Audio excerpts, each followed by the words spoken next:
નમસ્કાર વિદ્યાર્થી મિત્રો, કેમ છો? મજામાં હશો ને બધા? હાલમાં છે આપણે દરેક જગ્યાએ જોઈએ ને તો 8મા પગાર પંચને લઈને જ છે વાતો ચાલી રહી છે કે 8મા પગાર પંચ છે એ 2026માં જાન્યુઆરીથી છે એ લાગુ થઈ જશે, બરાબર? અને માં છે આટલો કે આટલો પગાર વધશે. અને શું 8મું પગાર પંચ છે એમાં પગાર વધશે તો એ ફિક્સ પેમાં પગાર વધશે કે કેમ? જે પણ લોકો અત્યારે છે એ કોન્સ્ટેબલની ટ્રેનિંગમાં લાગવાના છે એ લોકોનો પગાર વધશે કે કેમ? તો આ મુદ્દા વિશે છે ને આપણે ટૂંકમાં છે એ આજે ચર્ચાઓ કરશું. પરંતુ ચર્ચાઓ ચાલુ કરીએ ને એ પહેલા જો તમે લોકો હજી સુધી ચેનલને સબસ્ક્રાઇબ ન કરી હોય તો જલ્દીથી ચેનલને સબસ્ક્રાઇબ કરી લેજો. આ ચેનલ પર આપણે છે વિદ્યાર્થીઓને મદદરૂપ થાય એવા વિડીયો લાવતા રહીશું, તો એમાં તમે પણ તમારો થોડો સાથ સહકાર બનાવી રાખજો. તો ચાલો મિત્રો વિડીયોની શરૂઆત કરીએ. તો મિત્રો પહેલો પ્રશ્ન તો એ કે 8મો પગાર પંચ છે એ લાગુ ક્યાંથી થશે? જો આપણે 7મા પગાર પંચની વાત કરીએ ને તો એ 2016માં લાગુ થયું હતું. હવે 10 વર્ષ પછી છે એ પગાર પંચ બદલી જાય એટલે 2026માં છે 1 જાન્યુઆરીથી 8મો પગાર પંચ લાગુ થઈ જશે. પરંતુ આપણે અહીં છે એ 8મો પગાર પંચ લાગુ તો થઈ જશે, પરંતુ મહત્વની વાત એ કે હજી છે એની કમિટી નથી બની. એટલે કે એની કમિટી બનશે પછી એ 7-8 મહિના છે, 7-8 મહિના પછી પોતાનો રિપોર્ટ આપશે અને રિપોર્ટ આપશે પછી પહેલા છે એ કેન્દ્રમાં લાગશે. એટલે કે પહેલા જે કેન્દ્રના જે પણ કર્મચારીઓ આવે છે એને છે એ લોકો પહેલા લાગુ કરશે, એટલે એ લોકોના પગારમાં પહેલા વધારો થશે. પછી છે એ દરેક સ્ટેટમાં છે લાગુ પડશે. એટલે જો આપણે 7મા પગાર પંચની વાત કરીએ ને તો એમાં પણ આવી રીતે થયું હતું. એમાં છે એ પગાર વધારો છે એ ફિક્સ પેમાં પણ થયેલો હતો. જે કોન્સ્ટેબલનો પગાર 19,000 હતો ત્યાંથી છે 26,000 થયેલો છે. એટલે જે પણ લોકો હાલમાં છે ફિક્સ પેમાં લાગવાના છે એ લોકો માટે તો છે ખુશીના જ સમાચાર છે કે તમારે છે એ જેવા તમે લાગશો એટલે ફિક્સ પેમાં તમારે વધારો થવાનો છે.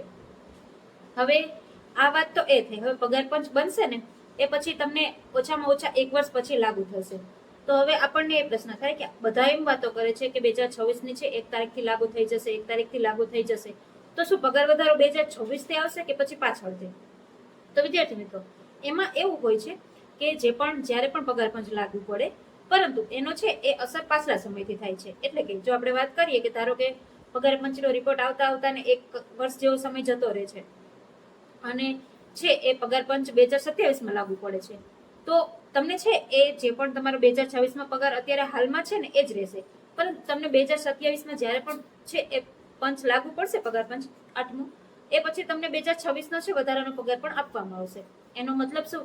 તમારા 7મા પગાર પંચ અનુસાર જો તમારો છે એ પગાર અત્યારે તમે માની લો કે તમારો જે પણ પગાર છે એ 8મા પગાર પંચ આવતા તમારે છે એ 20,000નો વધારો થાય છે, તો તમને છે આખા વર્ષનો 20,000 લેખે દરેક મહિનાનો 20,000 એટલે તમે 12 મહિનાનો લખી લો તો 2,40,000 જેવો પગાર થયો. તો એ છે એ તમને જ્યારે પણ 8મું પગાર પંચ લાગુ પડશે ને એના પછી તમને કાં તો એકી ધારે તમારા એકાઉન્ટમાં આપી દેવામાં આવશે અથવા તો એ હપ્તે હપ્તે તમારે એકાઉન્ટમાં આપી દેવામાં આવશે. એટલે જે લોકો અત્યારે નોકરીમાં લાગવાના છે એ લોકો માટે ગોલ્ડન ચાન્સ છે કે તમારે ભલે તમને પાછળથી લાગુ પડે પરંતુ એ પગાર પંચ લાગુ તો પડવાનું છે. હવે પગાર પંચ લાગુ પડતા થાય શું? જો પગાર પંચ લાગુ પડે ને તો એમાં મહત્વનો ઇમ્પોર્ટન્ટ ફેક્ટર હોય છે ફિટમેન્ટ ફેક્ટર. હવે 7મું પગાર પંચ છે એ જ્યારે પણ લાગુ પડ્યું ત્યારે એમાં છે એ ફિટમેન્ટ ફેક્ટર 2.46નો હતો, એટલે કે 2.5 જેવો હતો. હવે આપણે છે અત્યારે હાલમાં મોટે ભાગે બધા લોકો છે એ રીતે જ ગણતરી કરી રહ્યા છે કે 8મું પગાર પંચમાં પણ અંદાજિત 2 કે 2.4નો છે એ ફિટમેન્ટ ફેક્ટર રહેશે, એટલે કે 2.40નો ફિટમેન્ટ ફેક્ટર રહેશે. જો એટલાનો ફિટમેન્ટ ફેક્ટર રહેશે તો એ પ્રમાણે છે પગારમાં વધારો આવશે ખરો. એટલે આપણે વાત કરીએ વિદ્યાર્થી મિત્રો તો છે આપણે નોર્મલી વાત કરીએ અત્યારની આપણે કેલ્ક્યુલેશન પ્રમાણે જોઈએ ને તો લેવલ 1માં જે 7મા પગાર પંચ મુજબ જે લોકોનો છે 18,000 પગાર છે એ લોકોનો છે એ બેઝિક સેલરી છે એ 44,280 થઈ જશે. લેવલ 2માં જે 7મા પગાર પંચ પ્રમાણે 19,900 છે એને છે એ 48,974 થઈ જશે. લેવલ 3માં છે એ જે પણ લોકોના 7મા પગાર પંચ પ્રમાણે છે 21,700 પગાર છે એ લોકોનો 8મા પગાર પંચ પ્રમાણે છે એ 53,466 થઈ જશે. લેવલ 4ની એવી રીતે વાત કરીએ કે જે લોકોને છે એ 25,500 છે તો એ લોકોને છે 8મા પગાર પંચ પ્રમાણે 62,800 થઈ જશે. એવી રીતે લેવલ 5ની વાત કરીએ તો 29,200 છે એ લોકોનો છે 71,000 કે 72,000ની આસપાસ થઈ જશે. એટલે વિદ્યાર્થી મિત્રો આ છે ને એ મોટે ભાગે લેવલ 3ની ક્લાસ 3ની પરીક્ષાઓ હોય એને આટલો કે આની આડે ગળે છે પગાર રહેતો હોય તો આપણે છે આ ચેનલ પર મોટે ભાગે એ લોકોની જ વાત કરીએ છીએ. પછી જે લોકો વધારે ક્લાસ 1-2ના અધિકારીઓ હોય એ લોકોને તો આમે પણ વધારે જ પગાર આપતા હોય છે, તો એની આપણે વાત નથી કરતા. પરંતુ આપણે જો જોઈએ કે 2026માં પણ છે એ ફિટમેન્ટ ફેક્ટર 2.4ની આસપાસ કે 2.46ની આસપાસ કે 2.5ની આસપાસ રહે છે તો પછી તમારે છે એ પગારમાં સારો એવો વધારો થશે. એટલે જે પણ લોકો છે અત્યારે તમે માની લો કે તમારે 26,000 પગાર છે, તો તમે 2 ગણા જ ગણી લો ને, તો 52,000 તો તમારી છે કોન્સ્ટેબલમાં બેસિક સેલરી થઈ જશે. હવે આપણે જોઈએ ને તો 52,000 એ કઈ નાનો મોટો પગાર ન કહેવાય, વધારે જ કહેવાય. સાથે સાથે છે તમને શરૂઆતમાં છે તમારું ડીએ છે એ શૂન્ય કરી દેવામાં આવશે, પરંતુ જેવી રીતે છે મોંઘવારી વધતી જાય એવી રીતે તમને છે એ ડીએ આપવામાં આવશે.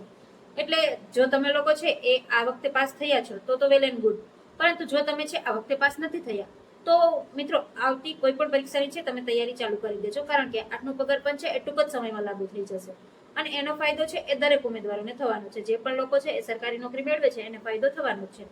એટલે તમે લોકો છે એ સરકારી નોકરીની તૈયારી ચાલુ કરી દેજો. અને કોન્સ્ટેબલમાં પણ જે લોકો અત્યારે છે એ 26,000ની સેલરી કે 30,000ની સેલરી છે એ લોકોને છે એ સેલરી વધવાની જ છે.